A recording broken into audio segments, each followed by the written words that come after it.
किसी ने टैंक में बॉम्ब रखा था, जिसकी कीमत बाद में 21 लोगों को अपनी जान देकर चुकानी पड़ी। लेकिन कंपनी को इसकी कोई चिंता नहीं थी, क्योंकि अगले ही पल पूरा टैंक फट गया। इस कहानी की शुरुआत होती है 1950 से। उस वक्त दुनिया फर्स्ट वर्ल्ड वार के बीच घिरी हुई थी। हर तरफ जंग चल रही थी और जंग का मतलब था हथियारों की जबरदस्त डिमांड, एक्सप्लोसिव, गन पाउडर और एम्यूनेशन, और इसे बनाने के लिए इंडस्ट्रियल अल्कोहल की जरूरत पड़ती है। और ये इंडस्ट्रियल अल्कोहल बनता था मोलेसिस से, यानी जिस सिरप को हम मीठा सिरप समझते हैं, उस वक्त वही एक वैल्यूएबल रॉ मटेरियल बन चुका था। और इसी डिमांड को देखते हुए यूएस की एक alcohol company purity distilling company Boston के नॉर्थ एंड एरिया में एक बहुत बड़ा स्टोरेज टैंक बनाती है। यह टैंक आम टैंक जैसा नहीं था, लगभग 50 फीट ऊंचा, और इसमें स्टोर किए जा सकते थे 23 लाख गैलन से भी ज्यादा मोलेसिस। कंपनी का प्लान सिंपल था, जितना हो सके उतना मोलेसिस स्टोर करो और जरूरत पड़ते ही उसे अल्कोहल में कन्वर्ट कर दो।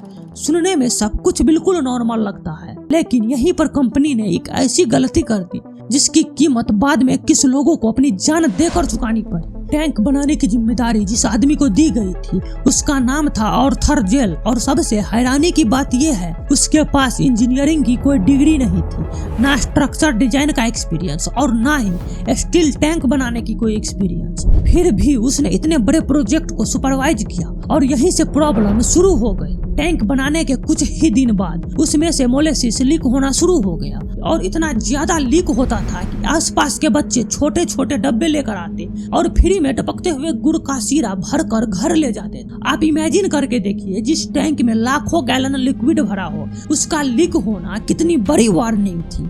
लोकल लोगों ने कंपनी से कई बार कंप्लेन भी की, लेकिन कंपनी ने टैंक को रिपेयर नहीं करवाया। उसने एक आसान तरीका चुना, पूरे टैंक पर ब्राउन पेंट कर दिया ताकि बाहर निकलता हुआ मोलेसिस किसी को नजर ही ना आए।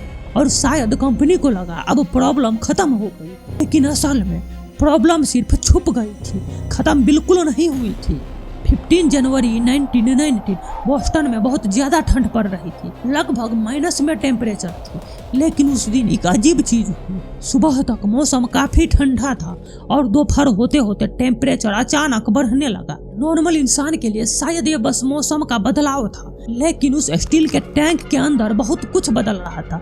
2 दिन पहले ही क्यूबा से मोलेसिस की एक नई शिपमेंट आई थी। यह मोलेसिस गर्म था और इसे सीधे उस टैंक में डाल दिया गया जहां पहले से ही ठंडा मोलेसिस भरा हुआ था। अब टैंक के अंदर 2 अलग टेम्परेचर वाला लिक्विड मिक्स हो रहा था और फिर प्रेशर धीरे धीरे बढ़ने लगा। लेकिन कंपनी को इसकी कोई चिंता नहीं थी, क्योंकि उनका पूरा फोकस सिर्फ एक चीज पर था, जितना जल्दी हो सके मोलेसिस को प्रोसेस करके उससे अल्कोहल बनाना। और इसी जल्दी ने उन्हें सबसे बड़ी वार्निंग इग्नोर करने पर मजबूर कर दिया। 15 जनवरी को लगभग दोपहर के 12:30 हो रहे थे। कॉमर्शियल स्ट्रीट पर रोज की तरह लोग अपने काम में बिजी थे। कोई लंच कर रहा था, कोई ऑफिस जा रहा था, कोई घर के बाहर खड़ा होकर बात कर रहा था। सब कुछ बिल्कुल नॉर्मल लग रहा था।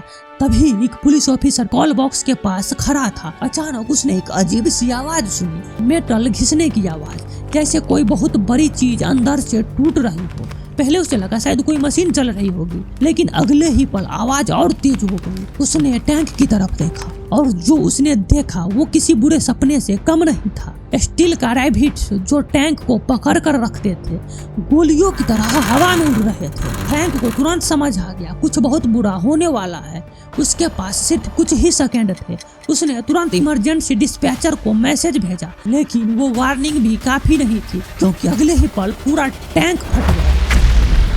और फिर ऐसा लगा जैसे किसी ने एक छोटा सा समुद्र सड़क पर उलट दिया हो। लगभग 23 लाख गैलन मोलेसिस एक ही बार में बाहर आ गया। ये सिर्फ बह नहीं रहे थे, ये दौड़ रहे थे। 15 से 25 फीट ऊंची और लगभग 160 फीट चौड़ी एक काली भूरी दीवार सीधा लोगों की तरफ बढ़ रही थी। जिसने भी उस वेव को देखा उसके पास भागने का वक्त ही नहीं था। कुछ लोग उसके नीचे दब गए, कुछ लोग हवा में उछल गए और कुछ सीधा उस गाढ़े सिरे के अंदर गायब हो गए। सब कुछ सिर्फ कुछ ही सेकंड में खत्म हो गया। और सबसे अजीब बात, अभी तक किसी को समझ ही नहीं आ रहा था एक गाढ़ा सिरा इतनी स्पीड में भाग कैसे सकता है। क्योंकि नॉर्मली मोलेसिस बहुत धीरे बहने वाला लिक्विड होता है। फिर उस दिन ये कार की स्पीड से कैसे दौड़ रहा था? एक बात शायद अभी भी आपके दिमाग में चल रही होगी, आखिर इतना गाढ़ा सिरा इतनी स्पीड से भागा कैसे? क्योंकि नॉर्मली तो मोलेसिस बहुत धीरे बहने वाला लिक्विड होता है, लेकिन उस दिन टैंक के अंदर प्रेशर इतना ज्यादा था कि जैसे ही टैंक फटा मोलेसिस कुछ पल के लिए पतला हो गया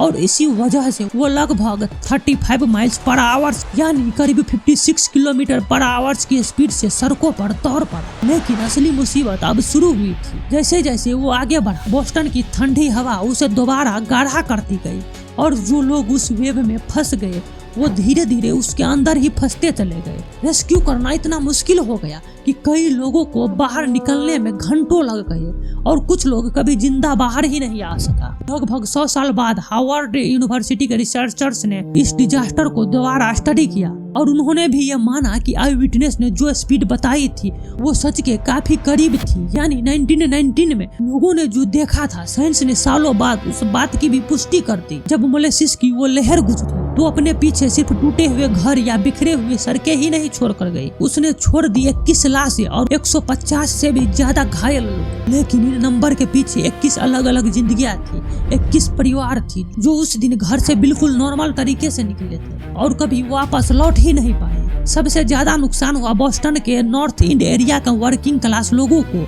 यहाँ ज्यादातर इटालियन और इरिश इमिग्रेंट फैमिलीज रहती थी। ये लोग कोई बड़ा बिजनेसमैन नहीं था, ना कोई फेमस इंसान, कोई मजदूर था, कोई लेबर, कोई फायर डिपार्टमेंट में काम करता था, तो कई बस अपनी रोज की ड्यूटी कर रहा था। और शायद इसी वजह से उनकी कहानी दुनिया तक उतनी नहीं पहुंची जितनी पहुंचनी चाहिए थी। रेलवे का स्टील ट्रैक जो आमतौर पर हजारों टन का वेट झेल लेता है वो तक टेढ़ा हो गया। कई बिल्डिंग अपनी फाउंडेशन से हिल गई। हर्सेज जो उस वक्त ट्रांसपोर्ट का सबसे बड़ा जरिया हुआ करते थे वो भी इस गाढ़े सिरे में बुरी तरह फंस गए। आई विटनेस ने बताया कि उन्हें बाहर निकलना लगभग नामुमकिन हो गया था। उस वक्त रेस्क्यू टीम के पास भी ऐसा डिजास्टर से निपटने का कोई एक्सपीरियंस नहीं था। हर कोई लोगों को बचाने की कोशिश कर रहा था, लेकिन प्रॉब्लम सिर्फ इतना नहीं था कि लोग फंसे हुए थे। प्रॉब्लम ये थी कि मोलेसिस हर मिनट और गाढ़ा होता जा रहा था।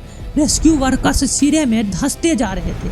कई जगह उन्हें लकड़ी के तख्ते बिछाकर चलना पड़ता था। जैसे ही किसी को जिंदा निकाल लिया जाता वहीं दूसरी तरफ किसी और की लाश मिल जाती। पूरा एरिया एक रेस्क्यू ऑपरेशन से ज्यादा वार जोन जैसा लग रहा था। और जब रेस्क्यू खत्म हुआ तब तक बोस्टन की सड़कों पर सिर्फ तबाही बची थी।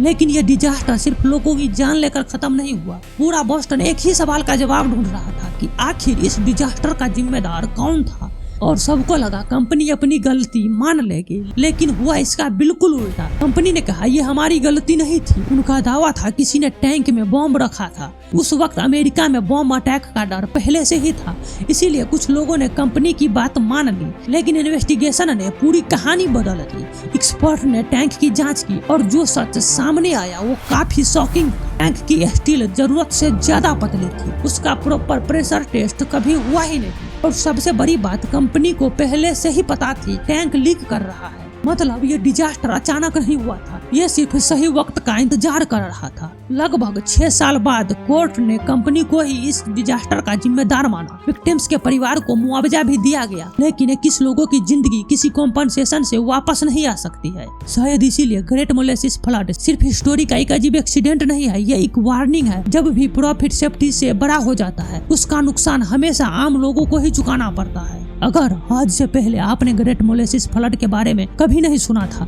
तो कमेंट में जरूर बताइए। और अगर आपको ऐसे ही भूली हुई स्टोरी और रियल लाइफ डिजास्टर की कहानी पसंद है तो वीडियो को लाइक करिए और चैनल को सब्सक्राइब करना मत भूलिएगा। मैं मिलूंगा आपसे एक और ऐसे ही सच्ची कहानी के साथ। तब तक अपना ख्याल रखें।